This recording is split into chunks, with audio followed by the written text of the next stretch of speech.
오늘 시편 133편 1절로 3절 말씀을 중심으로 연합과 축복이라고 하는 제목으로 은혜를 나누고자 합니다. 한번 따라 하시면 좋겠습니다. 연합과 축복. 연합하면 축복이 임하고 잘 된다라는 겁니다. 할렐루야. 얼마 전에 미국 국방부 장관과 한국의 국방부 장관이 만나서 회담을 했답니다. 한국의 국방부 장관이 미국으로 방문해서 두 장관이 그 회의를 했는데, 그 핵 우산에 대한 그 확장 억제력에 대한 그 회의를 했는데 좋은 타결을 받다고 합니다. 그게 무엇인가 하면, 북한이 핵을 사용한다면, 북한이 핵을 사용하게 된다면 북한이라는 나라는 없어집니다. 원시 시대로 만들어 버립니다. 이제는 여러분, 군대 용어 가운데 억제력이 있고 방위가 있습니다. 나 방위 나온 거 어떻게 아셨죠? 그 방위가 아니에요. 억제력이라고 하는 것은 군사력과 워낙 능력이 강해서 상대방이 전쟁을 하려고 하는 엄두도 내지 못하는 게, 그게 억제력입니다. 또 하나의 방위라고 하는 것이 있는데, 그 방위라고 하는 것은 상대방이 우리 선제 공격을 했을 경우 그 상대방, 그러니까 먼저 공격을 했던 거기를 완전히 괴멸시키는 그 국방력, 그게 방위입니다. 그렇기 때문에 국가에서는 여러분, 이 억제력, 그러니까 예를 들어서 이 뭐 전투기라든가 이런 미사일이라든가 이런 거를 어마어마한 돈을 주고 사놓고 몇십 년 동안 세워놨다가 그냥 이게 폐품 처리를 하게 되어질지라도 그건 아까운 것이 아니에요. 왜냐하면 그것 때문에 전쟁이 안 일어났거든요. 그거 아깝게 그거 앞으로 사지 마세요 하는 이 머리 가진 사람하고 같이 인생을 논하면 골치 아픕니다. 그것이 있었기 때문에 전쟁을 못하는 거예요. 쳐들어오지 못하는 거예요. 그래서 억제력입니다. 북한이 핵 갖고 우리 남한을 가지고 장난을 치기 위해서 사용을 하게 되어지면 북한은 원시 시대로 돌아가 버릴 겁니다. 완전히 괴멸돼 버릴 겁니다. 네, 그 안보 문제가 이게 많이 합의를 봐서 굉장히 우리나라에게는 힘이 되고 안심이 되게 됐어요. 얼마나 감사한지 몰라요. 그리고 이번에 윤석열 대통령께서 그 나토의 북대서양 뭐 조약기구라고 하죠. 거기에 이제 초청받았죠. 우리 한국, 일본, 그리고 뉴질랜드인가요? 인도, 이렇게 아주 몇 개 나라가 초청을 받아서, 거기 갈 자격이 없잖아요. 왜냐하면 우리는 아시아니까. 그래서 초청을 받아서 거기를 가게 되는데, 일본의 아사히 신문이라는 신문사가 있는데, 여기는 우리 한국에 대해서 아주 이 의도적으로 안 좋게 쓰는 그 신문사라고 합니다. 네, 그런데 이번에 윤석열 대통령이 나토에 갔다 옴으로 인해서 아주 성공적이고, 그 다음에 아주 전략적으로 아주 잘 했다라는 거죠. 잘 갔다 왔다라는 거죠. 어쨌든 이 바이든 대통령이 우리나라 왔을 때도 삼성을 제일 먼저 갔던 것처럼, 삼성이 그 미국에 공장을 만들고 거기서 어마어마한 물건을 만들어낼 수 있는, 그 미국에도 좋고 우리나라에도 좋고 삼성에도 굉장히 좋은 그런 기회가 됐죠. 이번에 그 나토에 가가지고 그 정상들하고 회담을 하면서 특히 영국하고 그 다음에 프랑스가 우리 대통령하고 하면서 그 원전에 대해서 굉장한 관심을 갖고 이야기를 했답니다. 여러분, 원전은요, 우리 대한민국이 세계에서 최고 1등입니다. 미국 거나 일본 거보다도 훨씬 앞서갑니다. 우리 대한민국의 원자력의 기술은요, 그러니까 지진이 뭐 웬만큼 일어나도요, 우리는 끄떡하지 않습니다. 이 물이 나오고 뭐 이게 터지고 이런 일은 우리나라 건 없습니다. 그러니까 전 세계에서 가장 그러니까 우리나라 기업은요 그런 것 같아요. 정치만 잘하면요 우리 대한민국 기업들은요 세계에 손꼽히는 나라가 될 겁니다. 가만 내버려 두면 좋겠어. 정치들은 바뀌든지 말든지 내버려 두고 근데 기업들은 그냥 하라고 내버려 뒀으면 참 좋겠다라고 생각돼요. 근데 어쨌든 그들이 원자력에 대해서 굉장한 호감을 가지고 그런 대화를 했다고 합니다. 영국과 프랑스가요. 그러면서 독일은 반도체, 그 다음에 체코에서는 전기차, 배터리 이거에 대해서 굉장한 호감을 가졌고, 그 다음에 이제 뭐 다른 나라들도 이제 무기. 근데 이제 대박이 난 사건이 생겼어요. 대박이 난 사건이 생겼는데 폴란드가 탱크가요. 군대에서 쓰는 탱크 980대를 주문했습니다. 980대를 주문을 했는데 탱크가 얼마인지 아십니까? 탱크 한 대가 소나타 300대입니다. 탱크 한 대가 소나타 300대입니다. 100억이에요. 탱크 하나가 100억입니다. 무기 없이 그냥 탱크만 하는데도 100억입니다. 근데 100억 되어지는 거를 980대를 주문했어요. 그래서 180대는 현금으로 구입하기로 하고, 그 다음에 800대는 폴란드에다가 공장을 만들어 주시오. 그리고 여기서 만들어서 우리에게 납품하시오. 이렇게 만들었어요. 그렇게 되어지면 어떻게 될까요? 탱크를 사면은 30년은 쓰거든요. 그럼 30년 동안 우리가 정비해주고 기술을 해주고 여러 가지 하게 되어지면 30년 동안 그것으로 인하여 얻어지는 여러분 수입은 몇십조가 될 겁니다. 판매하는 것만 그거 빼놓고도 그렇게 뭐 여러 가지 있대요. 그 다음에 K9 뭐 155마일 그 자주포 이게 성능이 굉장히 좋대요. 미국 거하고 맞먹을 정도로 좋대요. 그것이 한 대당 40억이래요. 그런데 폴란드에서 그거를 600개를 주문했습니다. 600문. 얼마 전에 우리나라가 비행기 만들었잖아요. 공군 비행기 만들었던 거 뉴스에 나왔습니다. 작은 FA 전투기 48대 주문했답니다. 비행기 한 대. 그러니까는 옵션. 그러니까 여러분 자동차를 사면은 옵션을 넣잖아요. 근데 옵션 일체 없이 딱 비행기 값만 400억 하나에. 그거를 이 480대. 그러니까 최소 돈이 들어오는 거 25조. 여러분 얼만큼을 얘기해야 놀라십니까? 얼만큼을 얘기하셔야 여러분이 놀라시나요? 지금 포문이 열린 거예요.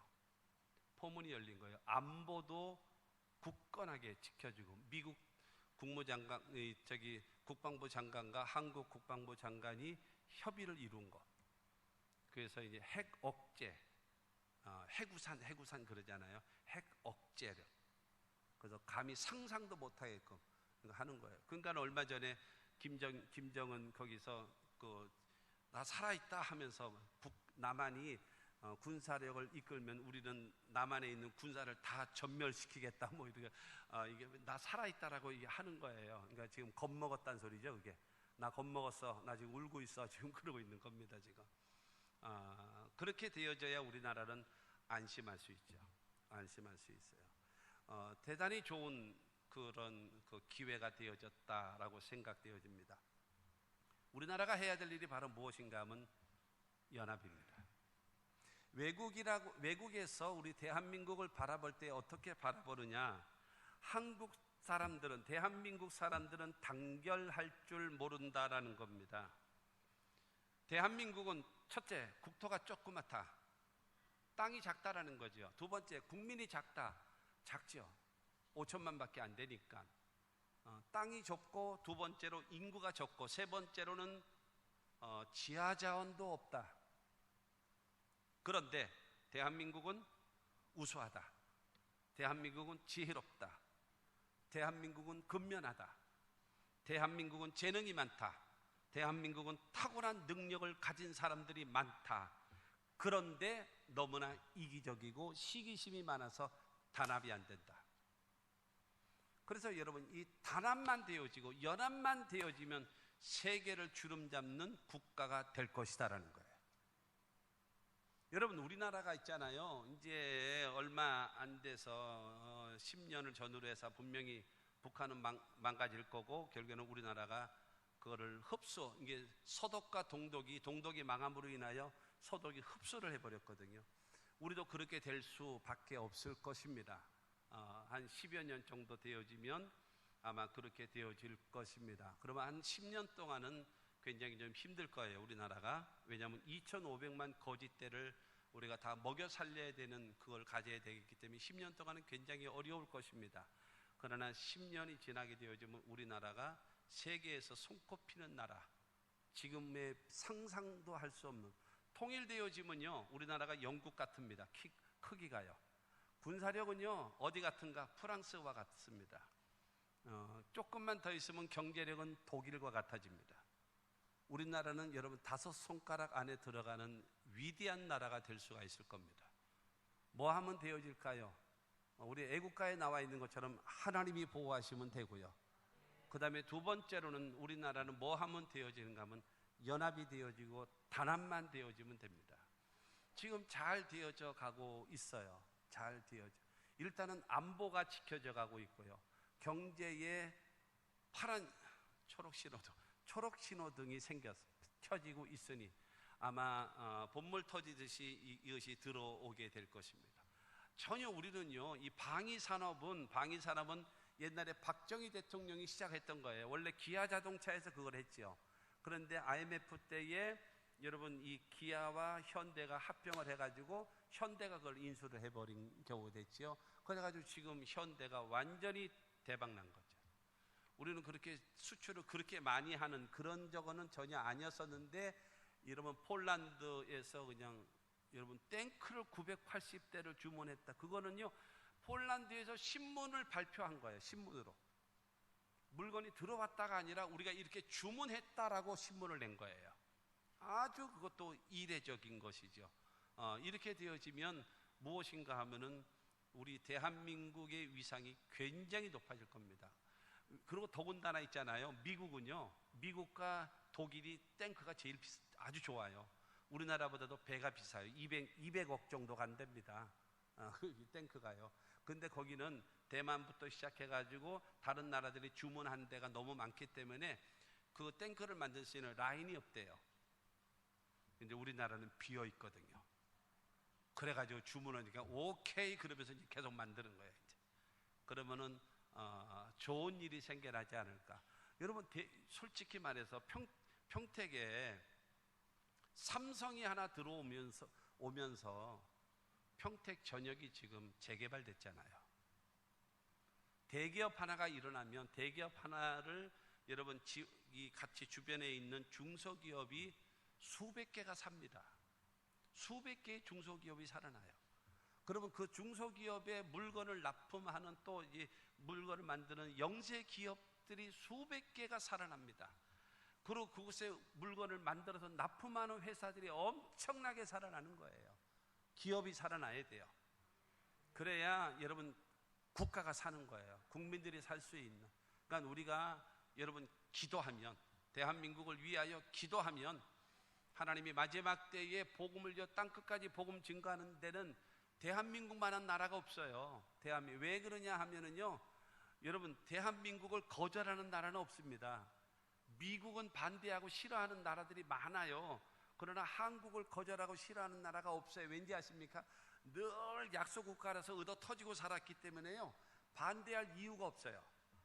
색깔도 비슷하잖아요. 조금 이제 하얀 사람은 백인하고 비슷하고, 조금 이제 좀 검은 사람은 흑인까지는 아니래도 이게 아시아 뭐 이게 비슷하기 때문에 어디든지 다 적용할 수 있을 만한 그런 실력, 능력 모든 것을 갖추었기 때문에 되어질 것이다. 여러분 미국 교회, 우리 한국에 있는 교포들이 모여 있는 미국 교회가 여러분 솔직히 말해서 성도가 이게 예수 믿는 사람들이 교포들이 몇십 명이 모이면 거기 교회가 생겨요. 그러다가 조금 더 부흥되어지면요 교회가 둘로 나누어집니다. 그게 우리 대한민국에 여러분 미국에 있는 수없이 많은 선교사들의 현 주소입니다. 그만큼 뭐가 안 돼요? 연합과 단합이 안 된다는 소리예요. 뭐 왜 이런 소리를 하십니까? 오늘 시편 133편에 있는 말씀은 뭐냐면은 이스라엘 나라 초대 왕이 블레셋과의 전쟁을 하다가 거기서 죽었죠. 죽게 되어짐으로 인하여 이스라엘의 대혼란이 일어난 거예요. 그런데 발빠르게 유다 족속은 사무엘이 이미 다윗에게 기름을 부어서 왕이 될 거라고 기름을 부었기 때문에 발빠르게 다윗을 불러다가 유다 족속을 다스리는 왕으로 삼았습니다. 그러니까 이 11지파가 되어져 있는 이스라엘은 이거 어떡할까 이렇게 하다가 다윗을 뭐 쫓아내고 죽이려고 그러고 이랬던 사람들이기 때문에 다윗을 세울 수가 없어서 사울의 아들 무비보셋 그를 세웠습니다. 그리고 아브넬이라고 하는 군대 장관이 그를 꼭두각시처럼 왕으로 세워놓고 자기가 권력을 휘두르는 거예요. 권력을 휘둘러요. 그러다가 사실은 이제 다윗 밑에 있는 그 요압으로 인해서 그 아브넬이 죽임을 당하죠. 죽게 되어짐으로 인하여 거기에 구심점을 잃어버렸어요. 그래서 이스라엘의 모든 장로들이 다윗과 더불어 우리 통일을 이룹시다. 그래가지고 여러분 통합 이스라엘이 됩니다. 통합 이스라엘이 되어져서 거기에 통합 이스라엘의 왕이 누구냐? 다윗이거든요. 다윗이 왕이 되어져서 오늘 시편 133편을 여러분 기록하면서 하나님께서 연합을 하며 국가가 연합이 되어지면, 가정이 연합이 되어지면, 말하자면 교회가 연합이 되어지면 하나님께서 선하게 보시고 아름답게 보시고 그 다음에 그곳에 하나님이 축복하신다라고 말씀하고 있는 것이 시편 133편에 있는 말씀이다라는 겁니다. 우리 그런 말 있잖아요. 뭉치면 살고 흩어지면 죽는다라는 말이 있잖아요. 연합하면 삽니다.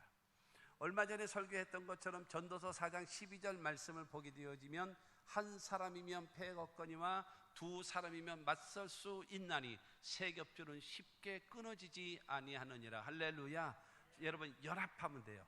여러분 연합하게 되어지면 끊어지지 않아요. 연합하게 되어지면 강해질 수 있어요. 연합하게 되어지면요 그곳에 하나님이 축복하심을 믿게 되기를 바랍니다. 그러면 오늘 말씀을 통해서 첫째, 연합을 선하고 아름답게 보시는 하나님이라고 하는 사실을 기억하시길 바랍니다. 연합을 선하고 아름답게 보시는 하나님이십니다. 오늘 보면 1절 말씀 보면 보라 형제가 연합하여 동감이 어찌 그리 선하고 아름다운고. 여러분 형제라고 하는 것은 형과 동생이죠. 형과 동생이 연합하여 동거함이라고 말하는 것입니다. 연합하여 동거함이라고 얘기하는 것은 연합한다라고 하는 것은 내적인 요소가 많아요. 그러니까 마음이 하나가 되는 거, 생각이 하나가 되는 거, 뜻이 하나가 되는 거, 그것을 연합으로 말합니다.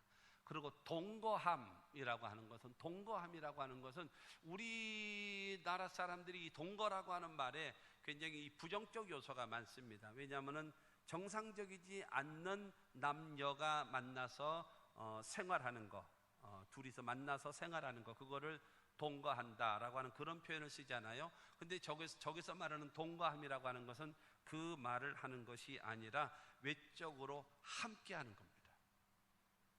내적인 상태에서 연합이라고 하는 것은 내적인 상태에서 마음이, 뜻이, 생각이 하나가 되는 것이고, 그 다음에 마음과 뜻과 생각이 하나가 된 사람들이 함께 모이면 바로 그것을 말하고 있는 것입니다. 형과 여러분 동생, 먼저 난 자와 나중 난 자, 그 다음에 큰 자와 작은 자, 이들이 형제가 연합을 하라는 거예요. 마음이 하나가 되고 뜻이 하나가 되어지고 생각이 하나가 되라는 거예요. 그리고 함께 하라는 거예요. 연합하라는 거예요. 그러면 하나님이 선하게 보시고 하나님이 아름답게 보신다라는 거예요. 할렐루야. 그러므로 여러분 이 형제라고 이야기하는 것은 이게 사람마다 차이가 있다라는 거죠. 차이가. 이게 빈부 차이도 있잖아요. 빈부 차이. 그뿐만이 아니라 그 세대 간의 그런 차이도 있고요. 계층 간에도 차이가 있고, 그 다음에 지역 간에도 여러분 차이가 있습니다. 그리고 노사 간에도 여러분 차이가 있고요. 생각에도 차이가 있고 사상에도 차이가 있습니다. 이런 다양함입니다. 이 다양함 속에 연합하고 동거하는 것을 말하고 있습니다. 여러분, 이 다양하단 말입니다. 빈부, 세대 간에, 계층 간에, 아니면 노사 간에, 사상 간에, 그 다음에 생각, 지식, 이와 같은 차이가 많이 있는 상황에서 서로 대립하고 서로 정죄하고 서로 판단하고 서로 싸우면 다 망하는 거예요. 그러나 그런 차이가 많이 있음에도 불구하고 서로 일치를 이루고 서로 연합을 이루고 서로 하모니를 이룰 수 있다면 그것은 서로 잘 되게 되는 거예요. 할렐루야. 오늘 시편 133편 1절 말씀은 형제가 연합하여 동감이 어찌 그리 선하고 아름다운고 라고 하시는 그 말씀이 바로 지금 말씀드리는 겁니다. 근데 형제가 연합하여 동감이 어찌 그리 선하고 아름다운 거, 그러니까는 형제, 다른 사람, 큰 사람, 작은 사람, 뭐 여기 차이가 있는 사람들이 연합, 내부적으로, 생각으로, 뜻으로, 이런 마음으로 하나가 되어지고, 그 다음에 그들이 함께 연합을 하는, 여러분 함께 동행을 하는 그와 같은 것을 가지면 하나님이 어떻게 보시는가? 선하게 보신대요. 우리는 선하다 그러면 어떻게 여기나요? 착한가 보다 라고 얘기하잖아요. 여러분, 선하다라고 얘기한 것은 착한 것을 말하는 것이 아니라 하나님께서 좋게 여기신다, 하나님이 기뻐하시는 것이다. 할렐루야. 그 다음에 아름다운 거라고 하는 것은 아름답다라고 얘기하는 건데, 형제 간에 이걸 연합을 이루어요. 그리고 함께 해요. 근데 그것이 보니까는 하나님이 기뻐하세요. 좋아하신단 말이에요. 그런데 아름다운 거라고 하는 그 말은 무슨 말인가 하면, 하는 일을 보니까, 저들의 마음씨를 보니까, 그리고 저들의 말씨, 언어, 말씨를 보니까 너무 훌륭하다, 너무 아름답다, 너무 귀하다 라고 말하는 거예요. 다른 사람들이, 그러니까 딱 간단해요. 우리 성가대처럼, 성가대 딱 얼굴들을 보세요. 개성이 강하게 생겼잖아요. 개성이 강해가지고 자기의 목소리만 내고 싶은 거예요.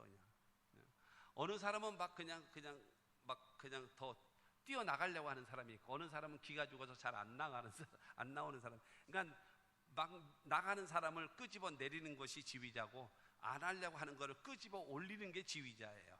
그 더군다나 소프라노, 테너, 엘토, 베이스, 그들을 서로 다양한 소리들을 뭘 만들어요? 더군다나 개성까지 똑같은 소프라노에서도요, 소리가 다 달라. 다 지각각이야. 엘토도 그렇고 다 지각각이야. 그런데 그것을 만들어서 뭐예요? 하모니를 이루는 거예요. 하모니. 재밌는 얘기를 하면은 뭐 핀잔하는 것이 아니라요, 보면은 성가대 지휘자가 지휘하잖아요. 지휘를 하면은 지휘자를 자주 봐야 되는데, 지휘자를 안 보고 그냥 무작정 그냥 악보만 보고 너는 지휘해라, 나는 이것만 볼란다 그러고 이런 사람이 있어. 그냥 주기장창 이것만 보는 사람이 있어요. 그냥. 근데 이게 사실은 악보는 이렇게 놓고 그러고 나서 이것도 보고 지휘자도 보고 그러면서 조절을 하면서 이게 맞아야 되는데, 당신은 하시오, 나는 내가 몰고 내가 알아서 갑니다. 이러면 이게 안 맞아. 꼭 뭐라 그러나요? 삑사리가 난다 그러나? 꼭 이상하게 이게 이런 경우도 없지 않아 있단 말입니다. 소리를 잘 안 내는 사람이 이게 나오면은 그냥 묻혀. 그러니까 소리가 잘 안 나니까. 근데 개성이 강한 사람이 안 맞으면 이제 골치 아파지는 거야, 이제. 그렇게 돼요. 또 이 소리 해가지고 또 이제 소리 안 낼라 또. 연합을 이루는 거예요. 다양함. 여러분, 대한민국 자유민주주의는 무엇입니까? 자유민주주의는 다양해요. 근데 그거를 일치와 연합을 이루고 하모니를 이루는 거, 그게 지도자예요. 그게 지도자. 여러분, 그와 마찬가지입니다. 형제가 연합하여 동감이 어찌 그리 선하고 아름다운, 여러분 하는 행동을 보니까, 그리고 마음씨를 보니까, 그리고 말씨를 보니까 너무 훌륭하다. 여러분, 그거 아시죠? 내 입에서 나가는 말이요, 그 사람의 본 모습입니다. 여러분의 입에서 나오는 말은요, 여러분의 신앙입니다. 여러분이 표현되어지는 그 말이요, 여러분의 인격입니다. 여러분이 표현되어지는 그 말이요, 여러분의 미래입니다. 아니에요, 나는 마음은 안 그런데 말만 그래요. 그게 당신의 현주소예요. 아니, 나는 그냥 지금 화가 나서 그런 거예요. 그것이 당신의 미래입니다. 내 인생이 바뀌어지기를 원하십니까? 여러분, 일하는 모습, 마음씨, 그 다음에 말씨 고치십시오. 고치셔야 합니다.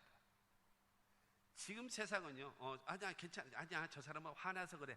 그렇게 여유롭지가 않습니다. 사람들은 그렇습니다. 이상한 사람, 쟤는 원래 저래 하고 탁 프레임을 씌워버립니다. 쟤는 원래 저래. 또라이. 쟤는 원래 저래. 안 기다려줍니다. 제 사정이 그래, 상황이 그래. 그 다음에 이 때문에 지금 이게 임시방편으로 얘기해서 그래. 그렇게 안 합니다. 좋은 사람, 나쁜 사람, 이상한 사람 탁 씌워버려요. 기억하십시오. 그러니까 선하고 아름답게 보시는 것이 바로 그것입니다. 여러분, 하나님께서 보시기에 선하고 아름답게 보는 것이 뭐라고요? 연합입니다. 연합.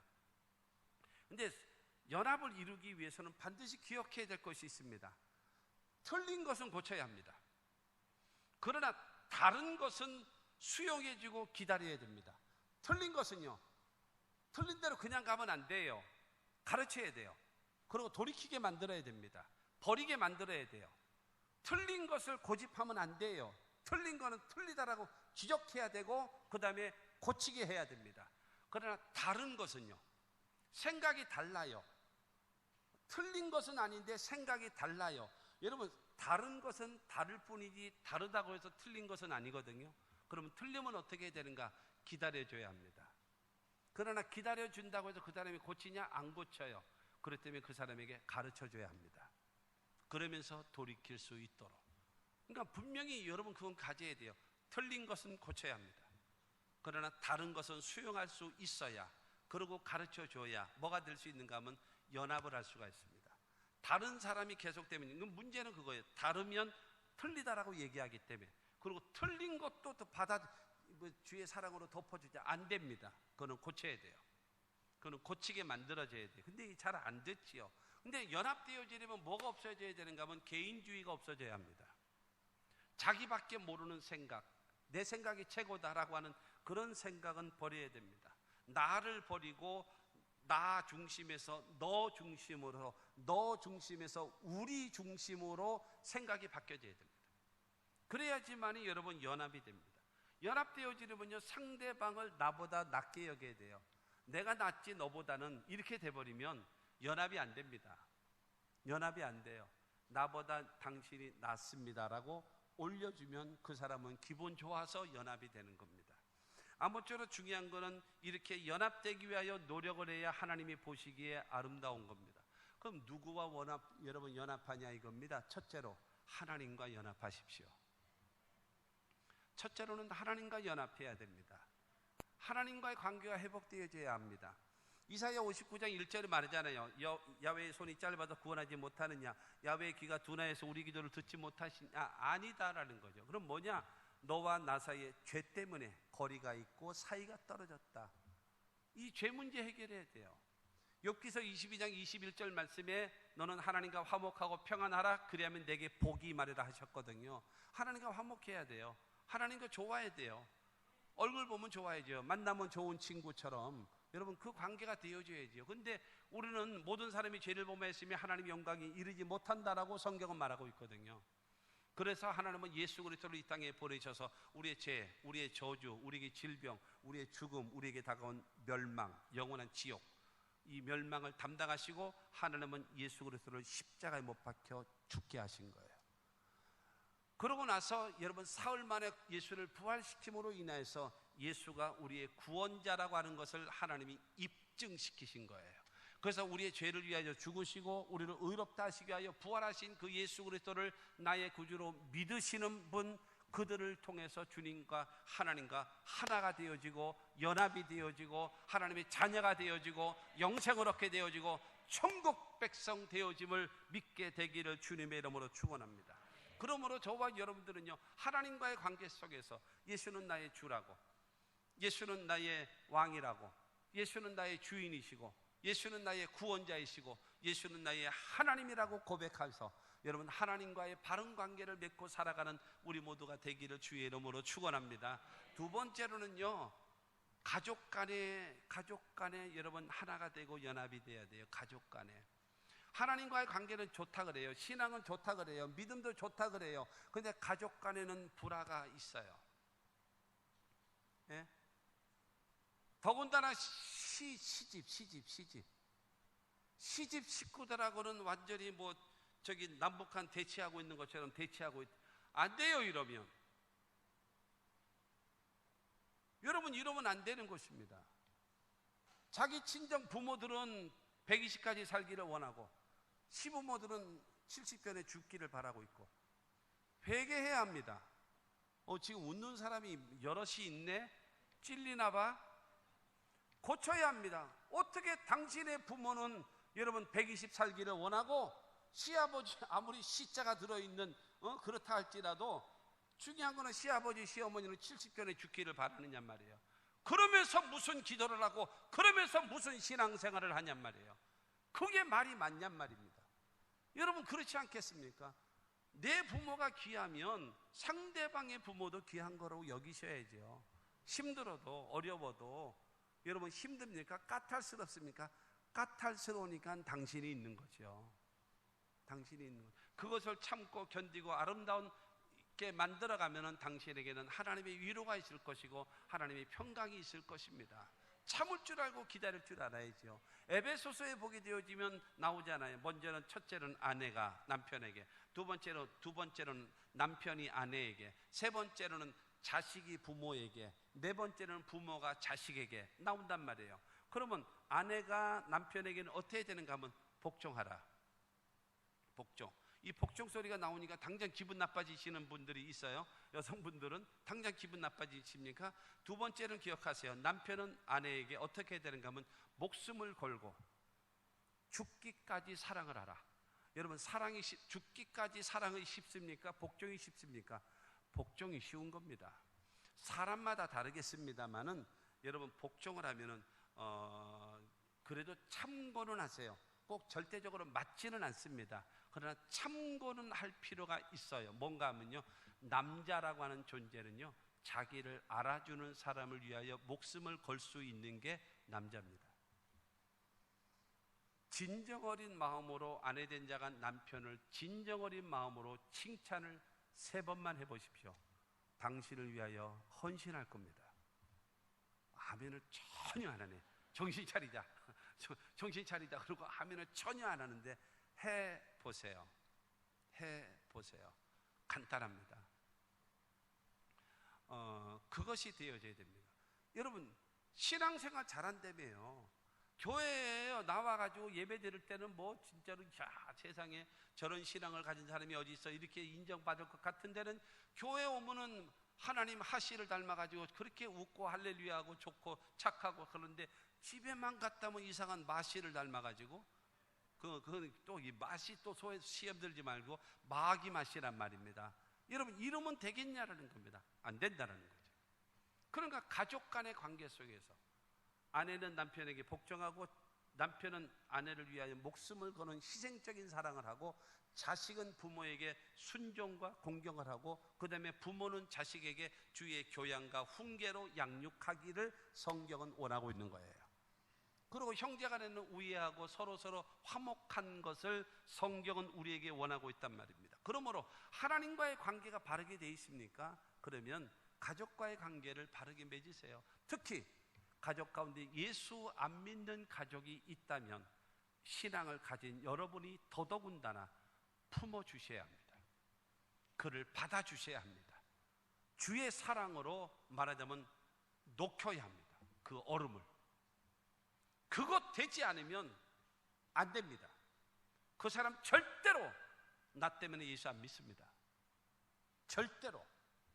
그렇기 때문에 여러분 하나님과의 관계가 연합되어지고 하나가 되어진다면 두 번째로는 가족 간의 이 관계를 풀어야 합니다. 그 다음에 세 번째로는 이웃과의 관계를 연합할 줄 알고 관계가 풀어야 합니다. 마가복음 12장 31절 말씀을 보면 둘째는 이것이니 내 이웃을 내 자신과 같이 사랑하라 하신 것이라. 이보다 더 큰 계명이 없느니라.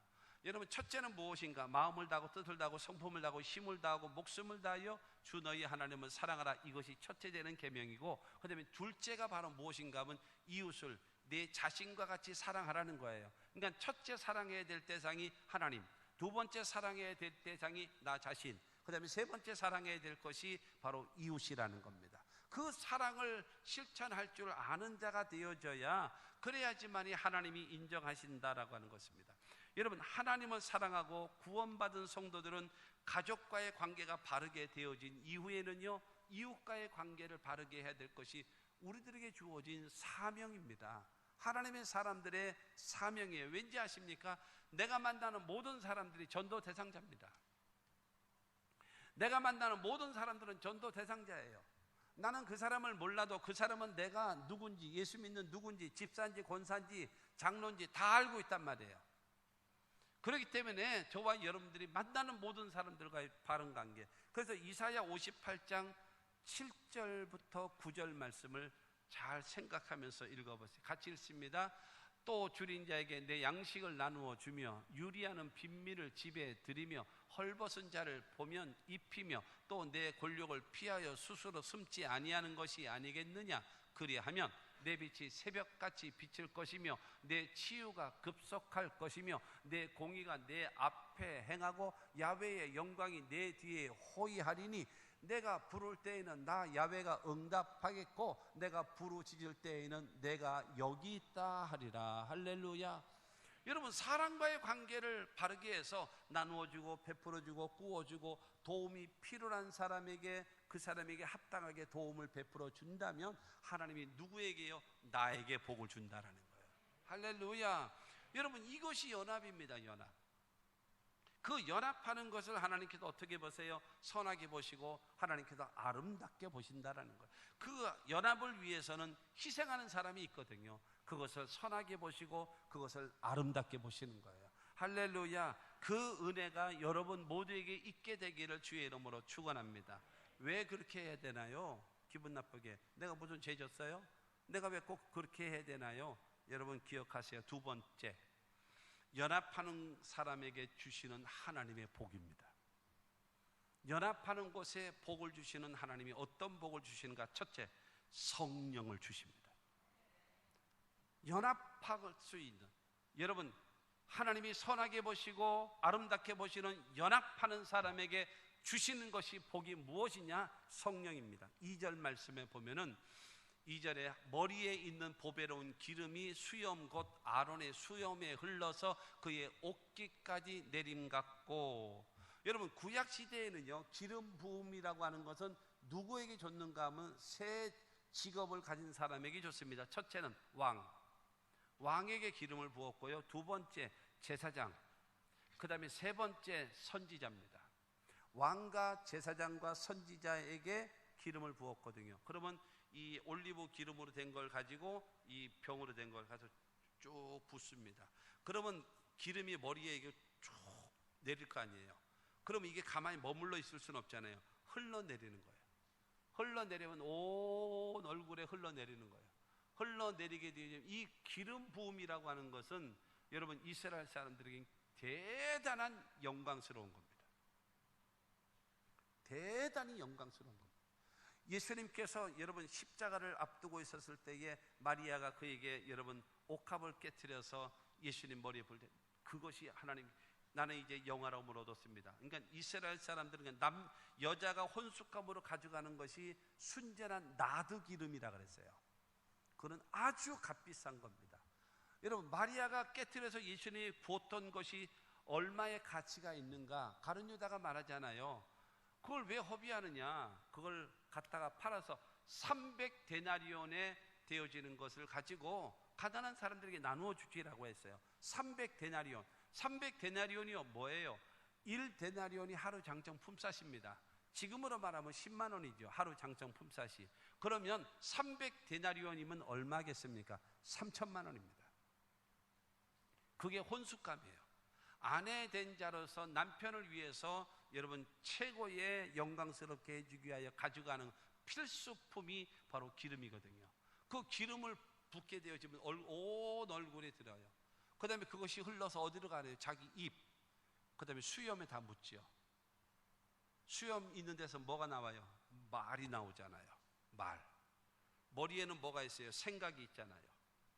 그리고 기름이 흘러서 어디요? 수염, 입. 그 다음에 어디에 내려요? 여러분 옷깃에 내리고 옷을 향하여 기름이 흘러내리는 겁니다. 하나님의, 여러분 기름은 무엇을 상징하는가? 하나님의 성령을 상징하는 거예요. 하나님의 성령이 너의 머리를, 하나님의 성령이 너의 입을, 하나님의 성령이 너의 모든 삶을 지배한다라는 거예요.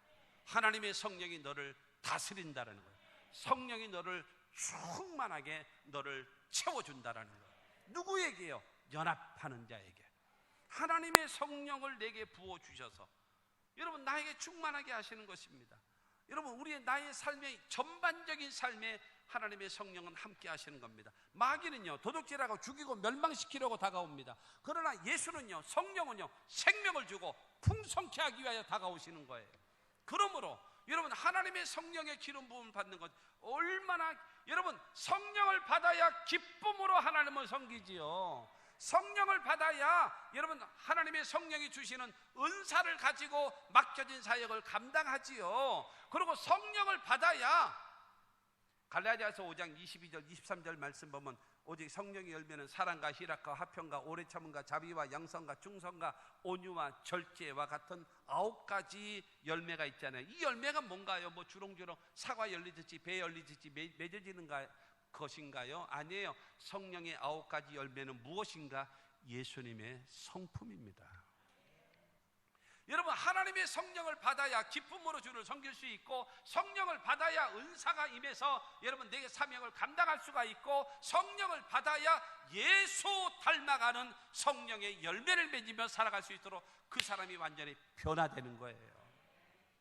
그렇기 때문에 여러분 싸움박질이나 하고 이간질이나 하고 여러분 입만 여러분 원망하고 욕하고 부정적인 사람한테 하나님의 성령이 그렇게 역사하시겠습니까? 안 그렇죠. 어물쩡망신 꼴뚜기가 시킨다고 꼴뚜기 역할은 혼자 하면서 하나님의 성령이 어떻게 그하고 같이 일하시겠습니까? 품격이 떨어지잖아요. 하나님의 성령이요. 멀쩡한 사람이. 그렇기 때문에 예수님이 사역 가운데 절대로 용납하지 않은 것이 귀신의 역사입니다. 귀신의 역사. 이거는 절대로 용납한 적이 없습니다. 당장 즉각적으로 내어 쫓아버리셨어요. 그렇기 때문에 여러분 양신 역사하고 막 이렇게 돼보십시오. 하나님의 이름이 더러워지는 거예요. 하나님의 이름이 더러워지는 거예요. 내가 복음을 전하기 위해서는요, 내가 하나님의 복을 받고 건강하고 내가 축복을 받고 내가 모든 것에 앞서가서 그 다음에 예수 믿고 구원받아라, 내가 변화된 것처럼 당신도 변화될 수 있다, 이래야 말빨이 쓰지. 깨제제 해가지고 이러면서 예수 믿으면 잘 된대요. 그러면 그래요? 당신이나 잘 믿고 당신이나 좀 펴봐, 인상 좀 펴봐, 이러지 않겠냔 말이에요. 예수 믿은 증거를 나타내며 살아갈 수 있기 위해서 하나님의 연합하는 자에게 성령을 부어주심을 믿으시기를 바랍니다. 성령은 살리는 영입니다. 영혼도 잘되게 하시고 범사도 잘되게 하시고 강건케 하시는 하나님의 역사를 베풀어 주심을 믿으시기를 바랍니다. 두 번째로는요, 연합하는 자에게 주시는 복이 바로 무엇인가 하면 이슬과 같은 복을 주십니다. 이슬 같은. 3절 말씀 보게 되어지면 헐몬의 이슬이 시온의 산들에 내림 같도다 그랬어요. 중동 지역은 낮에는 너무너무 덥죠. 너무너무 더워요. 우리나라도 지금 뭐 거의 아열대 지방처럼 뭐 36도 37도, 뭐 어저께 제주도에 있는 그 선배 목사님하고 전화를 했더니 목사님 여기 너무 더워 37도에 37도 비가 오고 있어. 그런데 이 기온이 안 떨어져 와 막 이러더라고요. 제주도에 살고 벌써 이제 30년을 넘게 거기서 목회를 하고 있는 선배가 그러는 거예요. 박 목사 너무 더워, 이렇게 더운 적이 없어. 이렇게 그 정도로 덥대요. 지금 우리가 비가 와도 덥대네요. 중동은 그렇게 낮에 더워요. 근데 이 광야와 사막은요, 낮에는 그렇게 더워도 밤에는 추워요. 근데 이스라엘 나라 위에 쭉 올라가면 뭐가 있는가 하면 저기 지금 3절 나와 있는 건 헐몬의 이슬, 헐몬산이 있어요. 헐몬산은 뭐냐면은 저 북한에 있는 백두산보다 더 높습니다. 백두산보다 더 높아요. 그렇기 때문에 거기는 만년설입니다. 눈이 항상 쌓여 있어요. 눈이 항상 쌓여 있어요.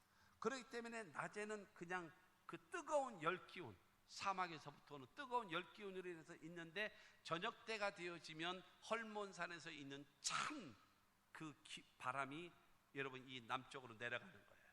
내려가다 보니까는 낮에는 덥고 그 다음에 밤에는 차가운 바람이 들어오니까 그것으로 인하여 비가 온 것처럼 이슬이 내립니다.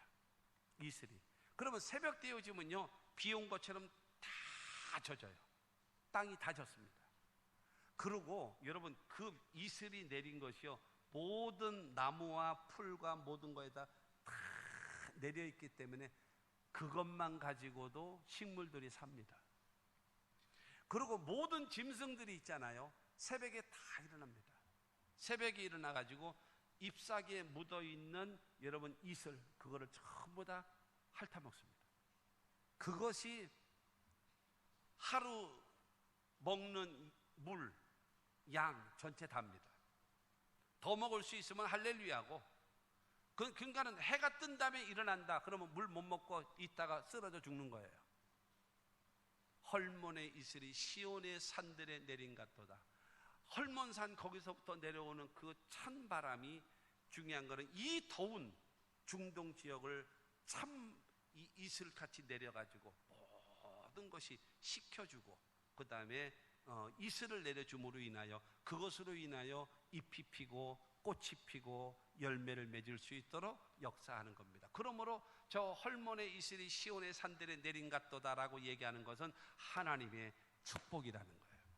할렐루야. 하나님의 이슬과 같은 그 축복이 여러분 임하게 되어짐을 믿게 되기를 바랍니다. 헐몬산에 여러분 그것이 하나님의 보좌라면 시온산은 우리 교회와 같은 것이고, 헐몬산이 교회라고 여긴다면 여러분의 가정이 시온산이 되는 줄로 믿습니다. 그러니까 선하고 아름다운 연합을 이룬 자들에게 성령을 부어주시고, 여러분 이슬과 같은 하나님의 축복을 주셔서 잎이 피고 꽃이 피고 열매를 맺을 수 있도록 하나님의 성령이 도와주심을 믿으시기를 바랍니다. 에스겔 34장 26절 보면은 내가 그들에게 복을 내리고 내 산 사방에 복을 내리며 때를 따라 소낙비를 내리되 복된 소낙비를 내리리라. 할렐루야. 하나님이 축복하시기를 원하시는 자에게는요, 여러분 산 사방에 복을 내려주시고 그 다음에 때를 따라 소낙비를 주시는데, 어떤 소낙비냐, 여러분 남아있는 거 싹 쏟아내버리는 그런 소낙비가 아니라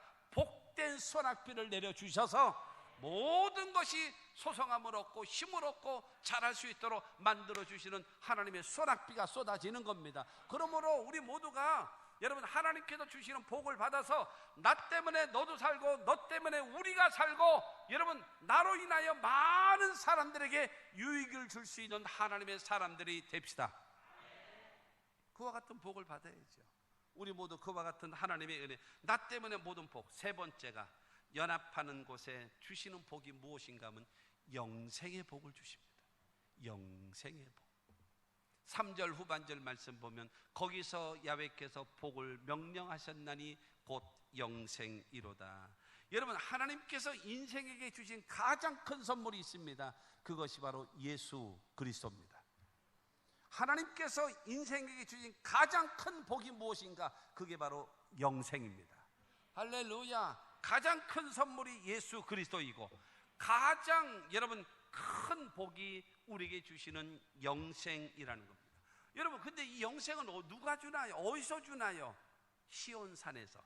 여러분 지금 3절에 거기서 야훼께서 복을 명령하셨나니 곧 영생이로다. 거기서가 어디냔 말입니다. 헐몬산의 이슬이 시온산에 내린 같고 그랬잖아요. 시온산에 내린. 그럼 그 시온산에서 여러분 뭐가 내려요? 야훼께서 복을 명령하셨어요. 근데 그 명령하신 것이 무엇인가? 영생입니다. 시온산은 무엇입니까? 예루살렘을 상징하는 거예요. 예루살렘은 무엇을 말하는가? 하나님의 성전을 말하는 거예요. 하나님의 성전은 무엇을 말하는가? 지금의 교회를 말하는 거예요. 여러분, 교회를 통해서 예수를 믿고, 교회를 통해서 구원함을 받고, 교회를 통해서 영생함을 얻고, 교회를 통해서 하나님이 자녀 되어지고, 교회를 통해서 천국 백성 되는 겁니다. 할렐루야. 여러분, 그와 같은 역사가 저와 여러분들의 삶 속에 임하게 되기를 바랍니다. 우리가 예수 믿는 목적이 무엇입니까요? 여러분, 잘 되는 거, 건강한 거, 형통한 거, 기도가 응답되는 거, 이건 덤, 보너스고요. 우리가 예수 믿는 가장 큰 목적은 천국 가는 겁니다. 영생을 얻는 겁니다. 할렐루야. 모두 다 여러분 다 언젠가 이 세상 떠날 때에 영생을 얻고 천국 백성 되어지는 그와 같은 은혜가 있게 되기를 바랍니다. 여러분, 스바냐 3장 17절 말씀 보면은 너희 하나님 야훼가 너희 가운데 계시니 그는 구원을 베푸실 전능자이시라. 그가 너로 말미암아 기쁨을 이기지 못하시며 너를 잠잠히 사랑하시며 너로 말미암아 즐거이 부르며 기뻐하시리라 하니라. 사랑하는 성도 여러분, 저와 여러분들을 보시고 기뻐하시고 즐거워하시고 우리에게 구원을 베풀어 주시는 전능자가 되시는, 할렐루야. 그래서 영원한 생명과 영생을 소유하는 우리 하나님의 사람들이 다 될 수 있게 되기를 주님의 이름으로 축원합니다. 자, 요한복음 5장 24절 말씀을 보겠습니다. 같이 읽습니다. 내가 진실로 진실로 너희에게 이르노니 내 말을 듣고 또 나 보내신 이를 믿는 자는 영생을 얻었고 심판에 이르지 아니하나니 사망에서 생명으로 옮겼느니라. 여러분, 예수를 나의 구주로 믿으시는 분 아멘 하십시오. 하나님을 나의 아버지로 믿으시는 분 아멘 하십시오. 지금 읽었던 요한복음 5장 24절은 말하지 않습니까? 여러분, 내 말을 듣고 또 나 보내신 이를 믿는 자는 영생을 얻었고, 영생을 얻었다라는 말은 이미 과거형입니다. 예수를 구주로 영접하고 하나님을 아버지로 믿는 저와 여러분들에게는 이미 영생을 얻은 자입니다. 과거형입니다. 이미 얻었습니다. 할렐루야. 뿐만이 아니라 심판에 이르지 아니하나니, 심판에 이르지 아니한다라는 것은 현재형입니다. 어떤 상황이 온다 할지라도 심판당하지 않게끔 하나님이 책임져 주시는 겁니다. 그리고 사망에서 생명으로 옮겼느니라. 우리가 이 세상 떠나서, 여러분, 이 세상을 떠날 때에 사망, 지옥 갈 자들이 예수를 믿는 그 믿음으로 말미암아 영생을 얻었기 때문에, 심판을 면하는 사람 되었기 때문에 사망이 아니라 생명으로 옮겨진 자, 미래. 여러분, 과거는 영생을 얻었습니다. 현재는 심판을 받지 않습니다. 미래는 사망에서 생명으로 옮겨진 바 되어졌다는 사실을 믿게 되기를 주의 이름으로 축원합니다. 할렐루야. 그러한 신앙, 그러므로 저와 여러분들은 그 하나님과의 관계를 바르게 하고, 가족과의 관계를 바르게 하고, 이웃과의 관계를 바르게 하면서 여러분 연합하고, 여러분 하나님이 선하게 보시고 기뻐하시는 그와 같은 신앙생활을 하는 저와 여러분들이 되어져서 하나님께서 주시는 성령, 하나님께서 주시는 이슬과 같은 축복, 그 다음에 하나님께서 주시는 영생의 복을 받는 우리 모두가 되기를 주님의 이름으로 축원합니다. 결론으로요, 에베소서 4장 1절로 3절 말씀입니다. 그러므로 주 안에서 갇힌 내가 너희를 권하노니 너희가 부르심을 받은 일에 합당하게 행하여 너희 모든 겸손과 온유로 하고 오래 참음으로 사랑 가운데서 서로 용납하고 평안에 매는 줄로 성령이 하나 되게 하신 것을 힘써 지키라. 여러분, 내가 지금 옥에 갇혀있는, 감옥에 갇혀있는 내가 너희들을 권한다. 예수를 믿고 구원함을 얻은 사람들에게 합당한 삶, 합당한 모습, 그게 겸손, 온유, 오래 참음, 서로 용납함, 그러나 평안에 매는 줄로 성령의 하나 되게 하신 것을 힘써 지키며 살아가는 것이 구원받은 하나님의 사람의 모습이다. 연합하면서 살아가는 것이 하나님의 성도의 옳은 모습이다 라고 사도 바울은 에베소 교회를 향하여 말씀하고 있고, 우리들에게도 말씀하고 있음을 믿게 되기를 주님의 이름으로 축원합니다. 마귀는요, 도둑질하고 죽이고 멸망시키려고 오잖아요. 그러나 여러분, 예수께서는, 성령께서는 생명을 주시고 풍성케 하십니다. 그러므로 사랑하는 성도 여러분, 연합하는 것을 하나님이 첫째로 선하게 보시고 아름답게 보신다는 사실을 기억하십시오. 누구와 연합할 것인가? 하나님과 연합하시고, 여러분 가족 간에 연합하시고, 그 다음에 이웃과의 관계 속에서 연합하며 살아가시기를 바랍니다. 그 다음에 여러분, 연합하는 곳에 하나님은 복을 주시는데 어떤 복을 주시는가? 성령을 부어주시고, 그 다음에 두 번째로는 이슬과 같은 축복을 주시고 세 번째로는 영생을 주시는 복입니다. 그러므로 우리가 연합해야 됩니다. 연합하는 마음을 가지고 여러분 하나님과 연합하고 가족 간에 연합하고 그 다음에 성도 간에 연합하고 여러분 우리 모두가 주변 사람들과 연합하는 삶이 되어져서 중요한 것은 하나님과 사람 앞에서 은총과 기중이 여길 받는 우리 모두가 되어져서 우리의 개인도 우리의 가정도 우리의 교회도 우리의 국가도 중요한 것은 하나님의 복을 받으며 삽시다.